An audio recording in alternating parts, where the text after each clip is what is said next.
Hi everyone, hope you all doing good. Your preparation is going well. So we have started a new channel as Tejas Institute. Our focus will be on government exams like UPSC, UPPCS, SSC, RBI Grade B. So these four are our major categories. So basically, unlike other channels, we will be providing you with the unconventional sources for answer writing. Unconventional sources like Pax Indica by Sasi Tharoor, Discovery of India. So these books are very essential or gives you some unique points that you can mention in your answers. But we don't have that much time. We don't have that much time to read all these books. So that is where it is going to help you. We will be providing you videos also. We will be providing you written notes also. Now, the institute has a team of subject matter expert. We have faculties who have a good teaching experience, faculties who have already qualified certain government exams like IBPSPO or SSC, UPPCS, UPSC, and the faculties who have at least given the interviews or having a good experience of mains answer writing. Now, apart from that, we have a one-to-one mentorship sessions also where student can come and sit with us. They can plan their study approach. They can discuss like which government exam they should focus on or what is their strength, what is their weakness. So accordingly, our faculties will be available to analyze their weakness and strength. So this is again a free of cost. You can definitely raise your queries or you can definitely reach to us through our mail ID. We will currently our website is under development and it will be soon live along with our courses. The courses are obviously going to be free of cost. We are not charging anything. And down the line, 2-3 months, we have a plan for offline centers also.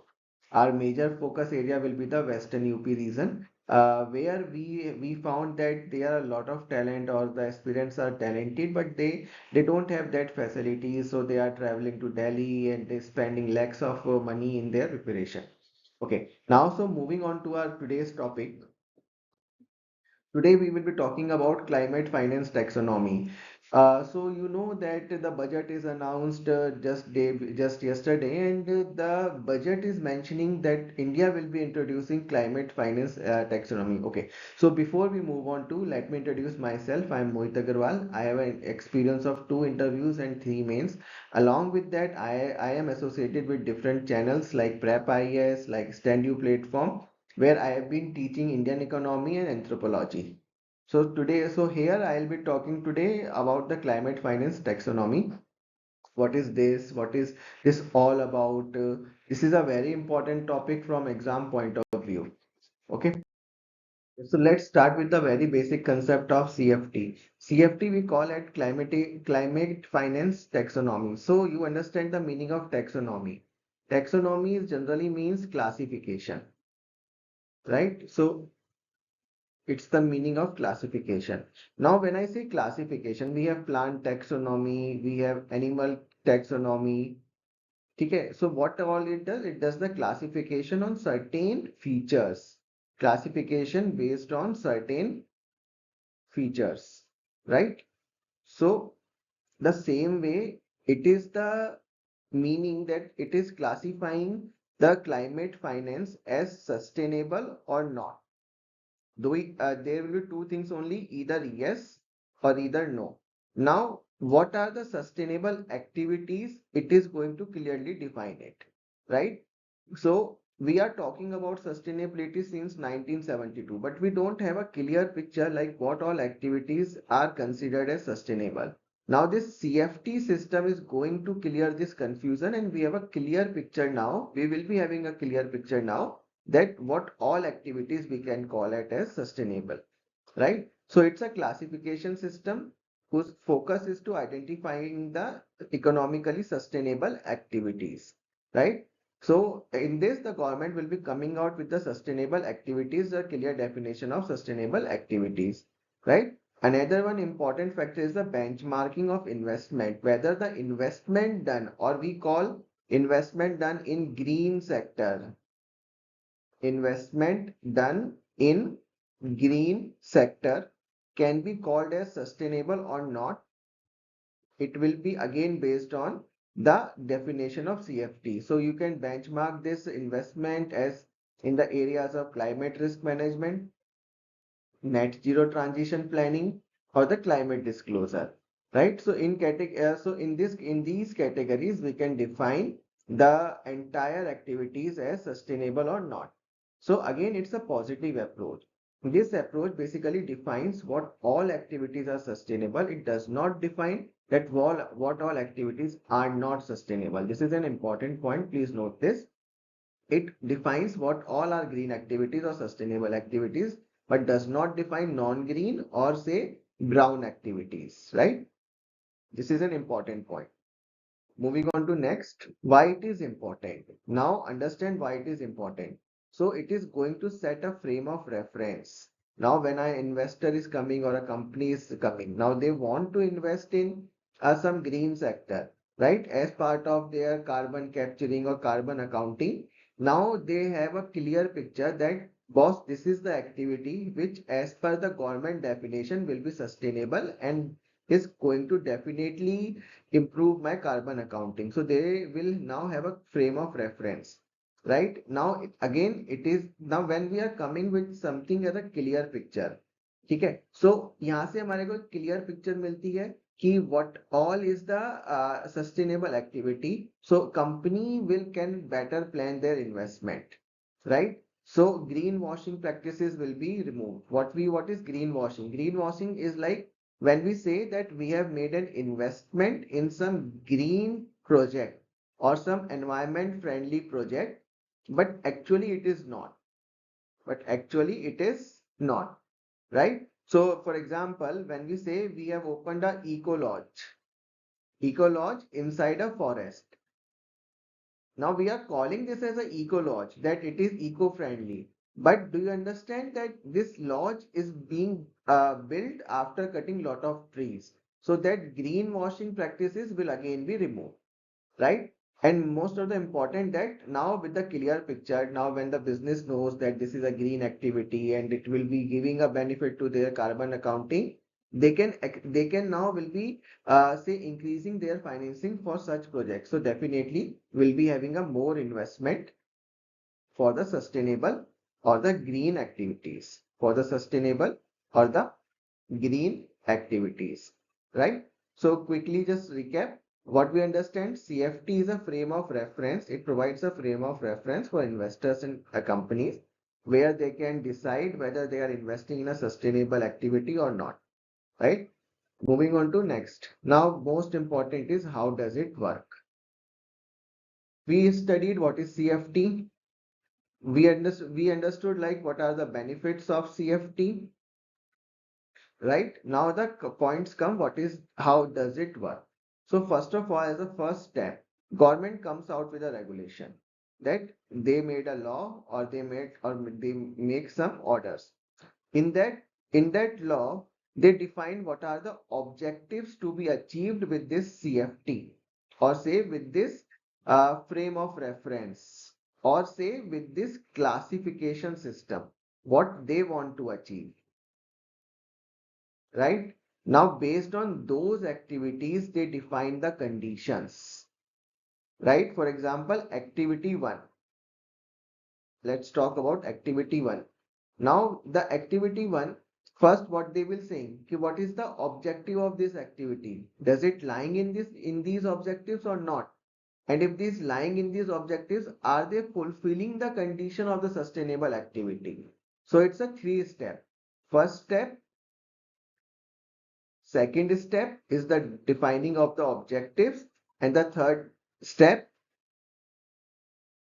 is the conditions for defining a sustainable activity based on the definition of the objectives. This is very important, right?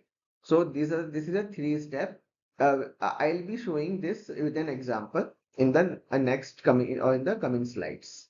Right. So the first step is government is coming out with a regulation. They are defining the objectives in that regulation and the conditions based on the objectives defined in the second step.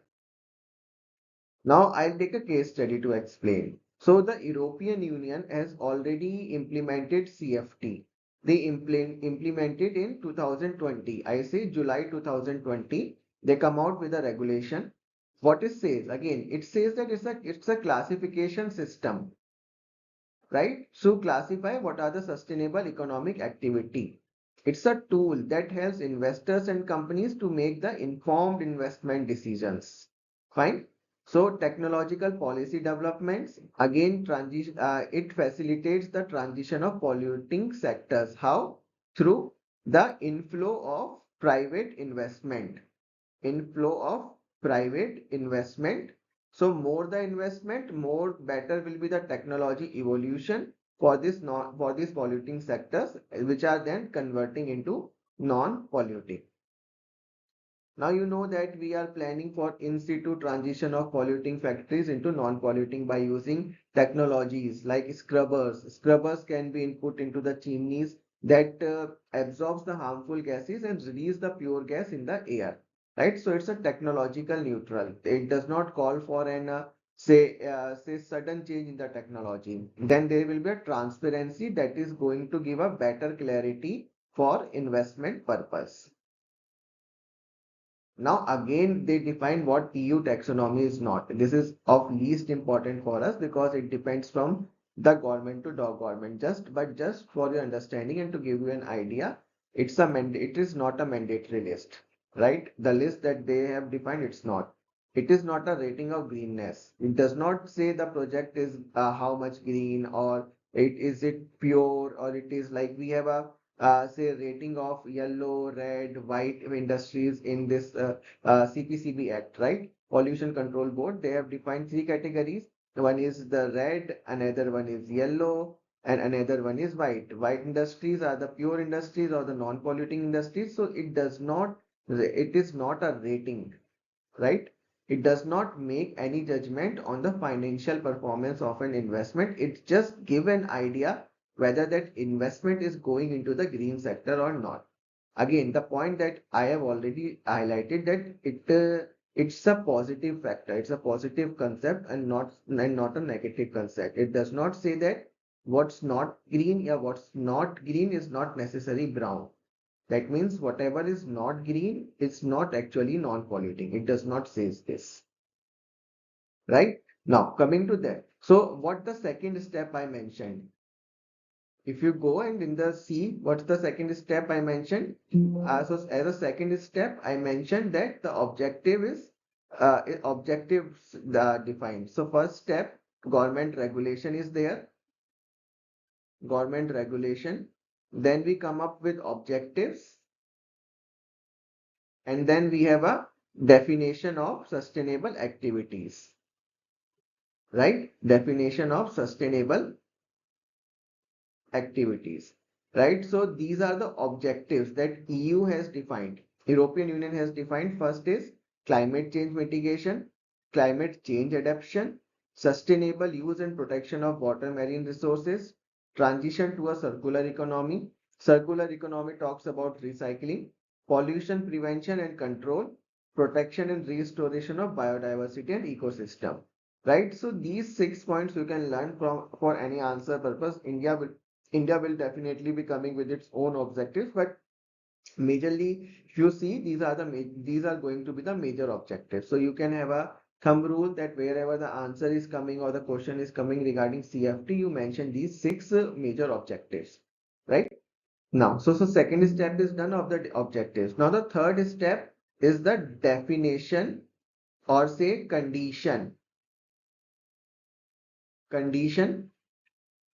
of CFT, or say of defining the activities as sustainable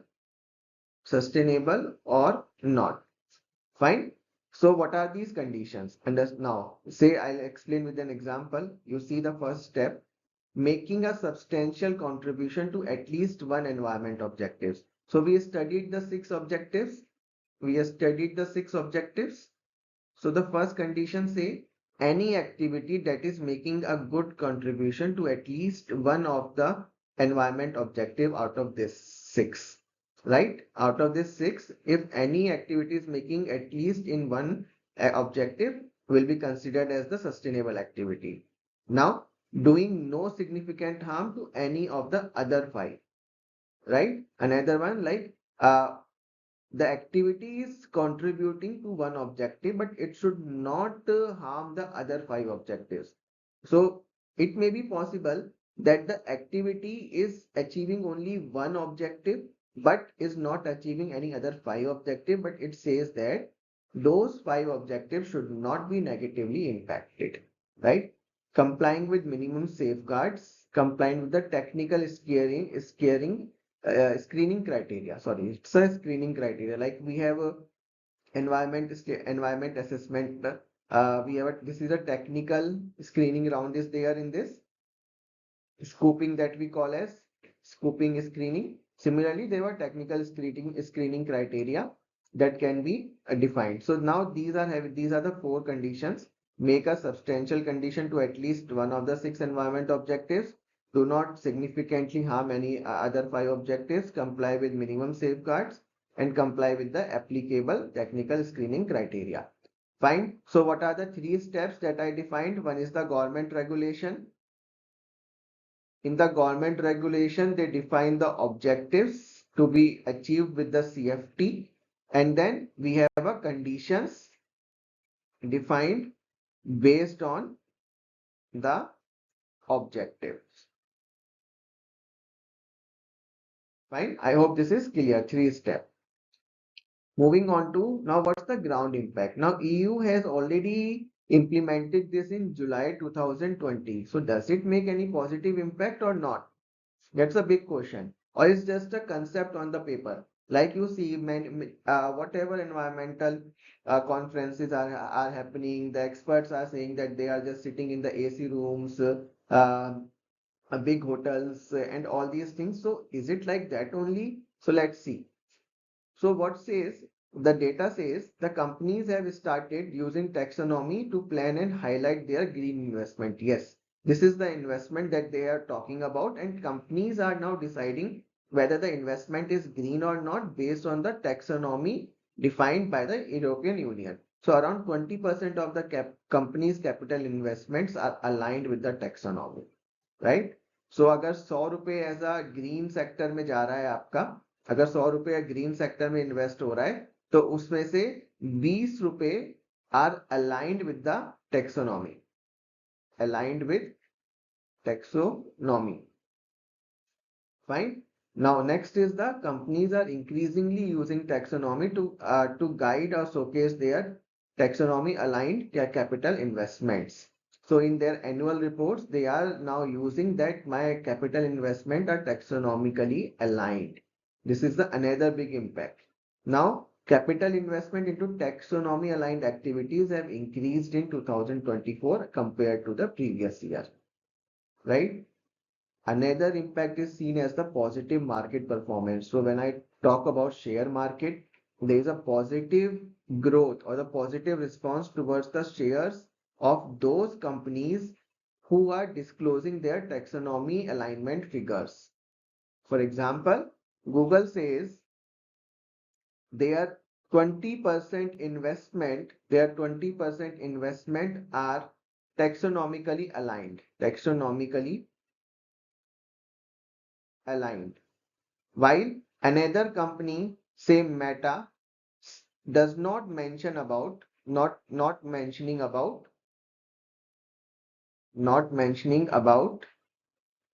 CFT. So in this case, the Google shares are getting more positive response from the shareholders than the Meta. Even now, the banks and FIs, they are using the alignment of companies to taxonomy to assess their investment potential. For example, company A go to some bank and ask for 1 crore loan. So the bank will check whether the investment or the purpose of loan is taxonomically aligned or not, right? Second point, they can check if the company is saying that they want to green investment, so is the green investment aligned with that taxonomically definition or not? So it has given one important tool to financial institutions and banks to decide whether the project they are giving loan for or they are investing in is taxonomically aligned or not. So this is another important point. So yes, we have So the question that we raise ki, is there any ground impact or not? So yes, there is a ground impact, and you should mention these points in your answer. Just learn the basic things. I have not used many figures here. There was a particular much data, but I have just kept it simple for your convenience. Right? So moving on to next, India scenario. Now, ultimately, we are giving UPSC, we are giving UPPCS, we are giving SSC, we are giving the interviews of different government examinations, IBPS, SBIPO. So India, yeah, so understanding the Indian scenario is an important aspect, right? So this CFT is now being introduced in the budget by our Finance Minister Nirmala Sitharaman in the 2024-25. Why it is important? It is very important to achieve India's NDC targets. India target is to achieve net zero by 2070.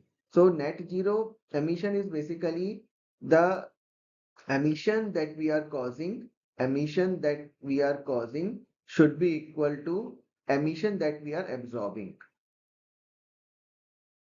For example, if I release 2 units of CO2, then absorbent should also be 2 CO2. Right? You can release CO2. It does not says that do not release. You can release but absorb the same amount of CO2 back into the sustainable source. Again, the sustainable source. It can be underground, or it can be converted into some CO2 converted into some, say, byproduct that can have a positive impact. So it's the difference between emission and absorbing should be zero, or they should be equal. That is net zero. So we target to achieve net zero achievement by 2070, reduce the emission intensity of its GDP by 40% of 2030 from the 2005 level. At least 50% of electric power installed capacity should be from non-fossil fuel based energy resources by 2030. Now, for all this, what we need? Okay, let's come what we need. First point, technology. Second point, human resource. Third point, change attitude, change attitude. So for all this, what we need? What we need is investment. What we need is investment. How that investment will come? When the business has a clear definition, what is the sustainable activity? What is the sustainable activity? So if you see the data of the entire FDI that is being inflow in the country, only 3% is flowing into the green sector. And why? Due to lack of clarity on what constitutes the sustainable activities. We need to increase this percentage, right? We have a climate smart investment potential of around 3.1 trillion from 2018 to 2020. But how this money will come? This money is not coming. Why not coming? Because we don't have a clear definition of sustainable activity. Now, another example you can quote is that India target to electrify all its new vehicles by 2020. So there is a great potential to invest in this automobile sector, provided this investment is facilitated. Remember this word, facilitated, not regulated. Not regulated. Okay. The investment should be facilitated and not regulated. Remember this point. Okay. It should be facilitated, not regulated. And this CFT aims towards facilitation of investment. CFT aim towards facilitation of the investment. Fine. So this is all about CFT. This content is more than enough. You can close your answer here. I'll be sharing the document also. You can definitely go into the document. Document will have certain more information. Some information that is available in PPT will not be available in the document. So you have to you have to manage a combination of both PPT or the video along with the document, right? So all such type of videos, the overall objective will be to give you the content in a very short, precise and concise manner. We don't want to flood you with the information. The information that is required, the answer format that is required will be enough with the content that we will be providing. Thank you so much. We'll be coming with our next video soon.